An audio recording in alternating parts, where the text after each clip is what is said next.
নমস্কার ছাত্রছাত্রীরা, science PCM by Saugata sir এই চ্যানেলে তোমাদের সকলকে স্বাগত জানাই। আশা করি তোমরা সকলে খুব ভালো আছো, তোমাদের পড়াশোনা দারুণ চলছে। আজকে আমরা পদার্থবিদ্যার অত্যন্ত গুরুত্বপূর্ণ একটি অধ্যায় নিউটনের দ্বিতীয় গতিসূত্র ও বলের পরিমাপ নিয়ে আলোচনা করব। আজকের ক্লাসে আমরা শুধুমাত্র থিওরি নয়, ক্রিকেট বলের ক্যাচ ধরা ও লং জাম্পের মতো কনসেপচুয়াল প্রশ্ন, বলের ঘাতের খুঁটিনাটি, ফোর্স টাইম গ্রাফ, এনসিইআরটি ও হ্যান্ড রিটেন নোটস এবং কিছু নিউমেরিক্যালস গাণিতিক সমস্যা এবং সম্পূর্ণ চ্যাপ্টারের একটি কুইক মাইন্ড ম্যাপ নিয়ে আমরা আলোচনা করব। সবার প্রথমে আমরা যে কনসেপ্টটা সম্পর্কে জানবো সেটা হচ্ছে ক্রিকেট বলের ক্যাচ ও তার উপরে বলের প্রভাব। ক্যাচ নেওয়ার সময় ক্যাচ যখন একটা ফিল্ডার নেয় তখন ফিল্ডারের হাত কেন পেছনের দিকে টেনে নেয়, এর সম্পূর্ণ বৈজ্ঞানিক কারণ আজকে আমরা এই ভিডিওতে জানবো। দেখো, ক্রিকেট প্লেয়ার যখন ক্যাচ ধরে তখন হাত পেছনের দিকে টেনে নিলে বলটি থামার জন্য সময়কাল অর্থাৎ টাইম বৃদ্ধি পায়। নিউটনের দ্বিতীয় গতিসূত্র অনুযায়ী আমরা জানি এফ সমান সমান M into V minus U by T. এখানে টাইম অর্থাৎ সময় যত বাড়বে হাতে অনুভূত বলের মান, যেটাকে আমরা বলি ফোর্স এফ, ততটাই কমে যাবে। অর্থাৎ টি যত বাড়বে, টি যত ইনক্রিজ করবে, এফ ফোর্স তত কমবে। ফলে ফিল্ডারের হাতে আঘাত কম লাগবে এবং ফিল্ডার ব্যথা কম অনুভব করবে। তাহলে প্রত্যেকে নোট ডাউন করে নাও, ক্রিকেট প্লেয়ার ক্যাচ ধরার সময় হাত পেছনের দিকে টেনে নিলে বলটি থামার সময়কাল টি বৃদ্ধি পায়। নিউটনের দ্বিতীয় গতিসূত্র অনুযায়ী এফ ফোর্স সমান সমান M into V minus U by T. এখানে এম আর ভি মাইনাস ইউ কি কনস্ট্যান্ট। এখান থেকে আমরা বলতে পারি force inversely proportional to time, অর্থাৎ বল প্রযুক্ত বল সময়ের সাথে ব্যস্ত সম্পর্ক বা ব্যস্তানুপাতিক সম্পর্ক। অর্থাৎ সময় টাইম যত বাড়বে হাতে অনুভূত বলের মান ফোর্স উল্লেখযোগ্যভাবে কমে যাবে। ফলে ফিল্ডারের হাতে ব্যথা পাওয়ার প্রবণতা বা ব্যথা পাওয়ার সম্ভাবনা কমে যাবে। দেখো, তোমাদেরকে আমি পিকচারের মাধ্যমে এটাকে বোঝানোর চেষ্টা করছি। ফিল্ডার যদি হাতটাকে পেছনের দিকে টেনে নেয় তার মানে কি সেখানে টাইম বাড়বে, টাইম যত বাড়বে প্রযুক্ত বলের পরিমাণ কমবে। কিন্তু ফিল্ডার যদি তার হাতটাকে পেছনের দিকে টেনে না নিয়ে একই জায়গায় রেখে দেয় তাহলে কি টাইম কমবে। টাইম কমলে কি হবে? টাইম কমলে ফোর্স অর্থাৎ প্রযুক্ত বলের পরিমাণ বাড়বে, প্রযুক্ত বলের ম্যাগনিটিউড বাড়বে, ফিল্ডারের বেশি আঘাত লাগবে। এবার দেখো, আমরা দ্বিতীয় কনসেপ্ট সম্পর্কে আলোচনা করব। এখানে কি বলছে, দীর্ঘ লাফ অর্থাৎ লং জাম্প দেওয়ার সময় অ্যাথলিট কিছুটা দূর থেকে দৌড়ে আসে কেন? বলছে, দেখো নোট ডাউন করো সকলে, দীর্ঘ লাফ অর্থাৎ লং জাম্প দেওয়ার সময় অ্যাথলিট কেন কিছুটা দূর থেকে দৌড়ে আসে? এর পেছনের আসল কারণ কি? লাফ দেওয়ার পূর্বে দৌড়ানোর ফলে অ্যাথলিটের শরীরে গতি জড়তা অর্থাৎ ইনার্শিয়া অফ মোশন তৈরি হয়। দৌড়ের বেগ ইউ বাড়ার কারণে শরীরে ভরবেগ, যেটাকে আমরা বলি পি সমান সমান এম ইউ বা এম ভি, সেটা কি হয়? বৃদ্ধি পায়। এর ফলে টেক অফ বোর্ডে পা দেওয়ার পর এই অর্জিত ভরবেগ যেটা আমরা পেলাম পি সমান সমান এম ইউ বা এম ভি থেকে, সেই ভরবেগটা অ্যাথলিটকে বায়ুতে সামনের দিকে অনেক দূর পর্যন্ত এগিয়ে নিয়ে যেতে সাহায্য করে। তাহলে আমরা এখানে কি দেখলাম? লাফ দেওয়ার পূর্বে দৌড়ানোর ফলে অ্যাথলিটটি গতিজড়তা অর্থাৎ ইনার্শিয়া অফ মোশন অর্জন করে। এখানে অ্যাথলিটটা লং জাম্পের আগে যখন দৌড়ায় তার ফলে তার শরীরে কি একটা বেগ তৈরি হয়, একটা ভেলোসিটি তৈরি হয়, সেটা ইউ বা ভি যাই হোক না কেন সেটা তৈরি হচ্ছে। এই ইউ বা ভি এটা তৈরি হওয়ার জন্যে আমাদের যে শরীরের মধ্যে একটা কি তৈরি হচ্ছে? একটা ভরবেগ মোমেন্টাম তৈরি হচ্ছে। কারণ আমরা মোমেন্টাম ভরবেগ সমান সমান জানি এম ইন্টু ইউ, অর্থাৎ ইউ তৈরি হচ্ছে, তার মানে সেই অ্যাথলিটের শরীরে একটা ভরবেগ তৈরি হচ্ছে। এবার আমরা ফিজিক্সের কিছু খুঁটিনাটি জেনে নেব। এর মধ্যে সবার প্রথমে আছে বলের ঘাত, যেটা হচ্ছে impulse of force. Impulse of force জিনিসটা কি চলো দেখি। কোনো বস্তুর ওপর প্রযুক্ত বল এবং বলের ক্রিয়াকালের গুণফলকে বলের ঘাত বা ইম্পালস অফ ফোর্স বলে। অর্থাৎ কোনো একটা বস্তু, তার ওপর প্রযুক্ত বল যেটাকে আমরা বলি এফ, এবং সেই বলের ক্রিয়াকাল যেটাকে আমরা বলি টি, এদের গুণফলকেই বলে বলের ঘাত অর্থাৎ ইম্পালস অফ ফোর্স। তাহলে আমরা ইম্পালস অফ ফোর্স সমান সমান কি লিখতে পারি? ফোর্স ইন্টু টি, যেটাকে আমরা লিখতে পারি ইকুয়ালস টু ডেল্টা পি অর্থাৎ ভরবেগের পরিবর্তন। তাহলে তোমরা নোট ডাউন করে নাও, তোমরা কি মনে রাখবে? বলের ঘাত অর্থাৎ ইম্পালস সমান সমান আমরা বলতে পারি বস্তুর ভরবেগের পরিবর্তন, অর্থাৎ বস্তুর ভরবেগের পরিবর্তন বস্তুর বলের ঘাতের সাথে কি সমান।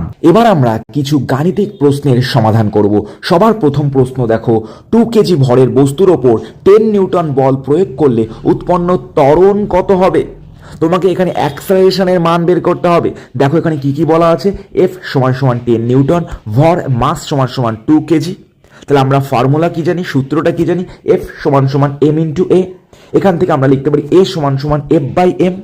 তাহলে এখানে এ অ্যাক্সেলারেশন ত্বরণের মান বের করতে দিয়েছে, তাহলে এখানে ভ্যালুগুলো পুট করে দাও। তাহলে এ সমান সমান আমরা এখানে কি দেখলাম, এফ ফোর্স বাই মাস, এখানে ফোর্স কত দিয়ে দিয়েছে 10 নিউটন, মাস কত দিয়ে দিয়েছে 2 কেজি, তাহলে 2 5 যা 10, তাহলে এখান থেকে আমরা পেলাম 5 নিউটন পার কেজি।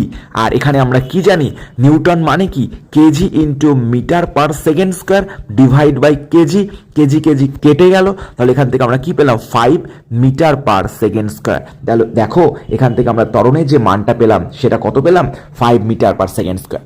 এবার আমরা দেখে নেব দ্বিতীয় প্রশ্ন।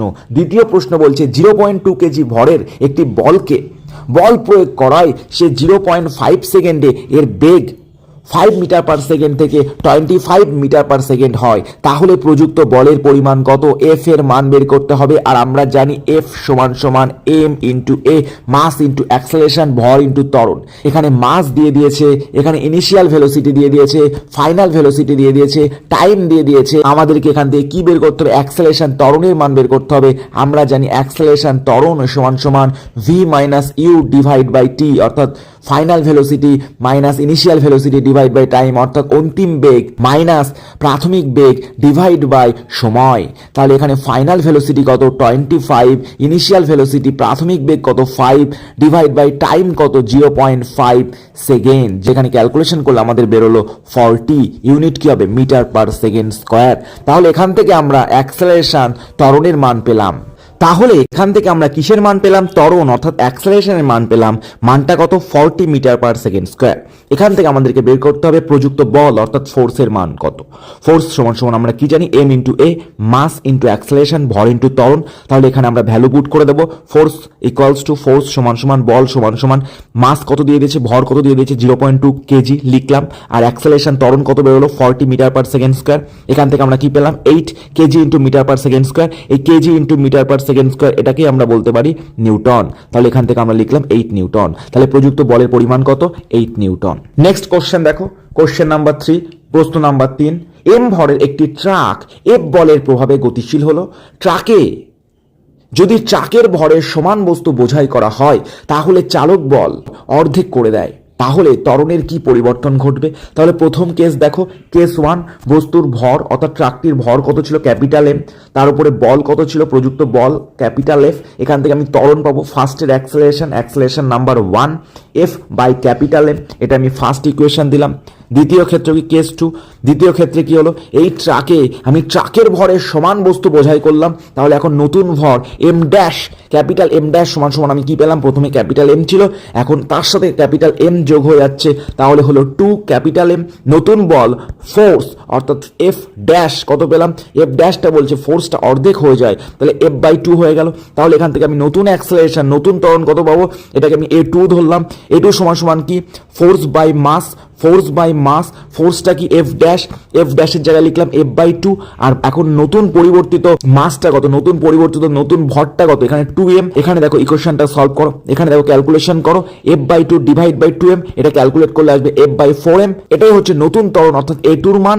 এখান থেকে আমি কি লিখতে পারি, force divide by 4 capital M equals to A2 অর্থাৎ নতুন ত্বরণ। তাহলে এই নতুন ত্বরণটাকে আমি ঘুরিয়ে লিখতে পারি A2 সমান সমান কি 1/4 এফ বাই এম। আবার এই এফ বাই এম সমান সমান আমি কি লিখতে পারি A1, প্রথম ত্বরণ প্রথম অ্যাক্সেলারেশন, তাহলে A2 সমান সমান আমি কি লিখতে পারি A2 ইকুয়ালস টু 1/4 A1। তাহলে নতুন ত্বরণের মানটা কত হলো, আগের প্রথম ত্বরণের মানের 1/4 অর্থাৎ 1/4। অর্থাৎ এখান থেকে আমি কি উত্তর পেলাম, নতুন ত্বরণ প্রাথমিক ত্বরণের 1/4 অর্থাৎ 1/4 হয়ে যাবে। নেক্সট কোশ্চেন দেখো, কোশ্চেন নাম্বার 4, 4 নাম্বার প্রশ্ন, 10 কেজি ভরের একটা বস্তুর ওপর 50 নিউটন বল প্রয়োগ করে বেগ করে দেওয়া হলো 80 মিটার পার সেকেন্ড। এটা করতে কত সময় লাগবে। দেখো এখানে কি কি দিয়ে দিয়েছে, গিভেন ডেটা কি বলেছে, বস্তুর ভর স্মল এম সমান সমান 10 কেজি, প্রাথমিক বেগ ইউ সমান সমান 0 মিটার পার সেকেন্ড, কারণ বস্তুর ইনিশিয়াল অবস্থায় কি ছিল, স্থিরাবস্থায় ছিল। অন্তিম বেগ ভি, ভেলোসিটি সমান সমান কি 80 মিটার পার সেকেন্ড, প্রযুক্ত বল এফ সমান সমান 50 নিউটন। এবার আমরা ক্যালকুলেট করব যে কত সময় লাগবে। আমরা কি জানি, ইকুয়েশনটা কি জানি, এফ সমান সমান এম ইন্টু এ অর্থাৎ প্রযুক্ত বল সমান সমান ভর ইন্টু ত্বরণ। এখান থেকে আমরা লিখতে পারি এফ সমান সমান এম ইন্টু এর জায়গায় লিখতে পারি ভি মাইনাস ইউ বাই টি। তাহলে এখানে আমি মানগুলো পুট করে দেবো, এফ এর মান কত 50 নিউটন, মাস ভরের মান কত 10 কেজি, এখানে ইন্টু ভি কত, V 80 metre per second minus 0, টাইমটা কত, টাইমটা এখানে বের করতে হবে, তাহলে এখানে টি সমান সমান আমি লিখতে পারি, কি লিখতে পারি, 800 ডিভাইড বাই 50, এটা ক্যালকুলেট করলে আসবে 16 সেকেন্ড। তাহলে খুব সহজেই আমরা বের করে ফেলতে পারলাম প্রয়োজনীয় সময়টা কতটা লাগবে, প্রয়োজনীয় সময় কত বেরোলো, 16 সেকেন্ড, 16 সেকেন্ড। নেক্সট কোশ্চেন দেখো, কোশ্চেন নাম্বার 5, 5 নাম্বার প্রশ্ন।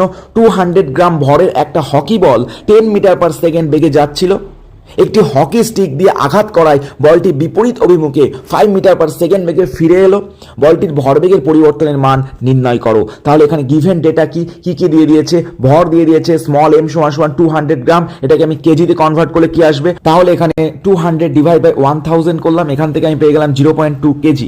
প্রাথমিক বেগ কত দিয়েছে, ইউ সমান সমান 10 মিটার পার সেকেন্ড। অন্তিম বেগের ডিরেকশনটা কি, বিপরীত দিকে, সেটাকে আমরা কি লিখলাম, ভি সমান সমান -5 মিটার পার সেকেন্ড। এখান থেকে আমাদেরকে বের করতে হবে ভরবেগের পরিবর্তন অর্থাৎ পি এর ভ্যালুটা। আমরা কি জানি, পি সমান সমান M into V minus U, এখানে সমস্ত কিছুর মান দিয়ে দিয়েছে, তাহলে এখান থেকে আমরা লিখবো পি সমান সমান এম এর মান দিয়ে দিয়েছে 0.2 কেজি ইন্টু ভি আর ইউ এর মানও দিয়ে দিয়েছে, তোমরা সকলে পুট করো, তাহলে পি সমান সমান লিখো 0.2 ইন্টু ভির মান -5 মাইনাস ইউ এর মান কত, ইউ এর মান 10, তাহলে এখান থেকে আমরা লিখলাম 0.2 ইন্টু ব্র্যাকেটের মধ্যে -5 মাইনাস 10, এখান থেকে আমরা পির মান কত পেলাম, -3, ইউনিট কত, KG into metre per second. তাহলে আমরা কি উত্তর পেলাম, ভরবেগের পরিবর্তনের মানের পরিমাণ এখান থেকে আমি পেলাম -3 কেজি মিটার পার সেকেন্ড। এখানে মাইনাসটা কি, মাইনাস অর্থাৎ ঋণাত্মক চিহ্ন কেন দিয়েছে এখানে, এই ঋণাত্মক চিহ্ন এখানে বিপরীত দিক নির্দেশ করে অর্থাৎ ডিরেকশনকে ডিনোট করে। তাহলে ভ্যালুটা কত, মানটা কত, 3 KG into metre per second.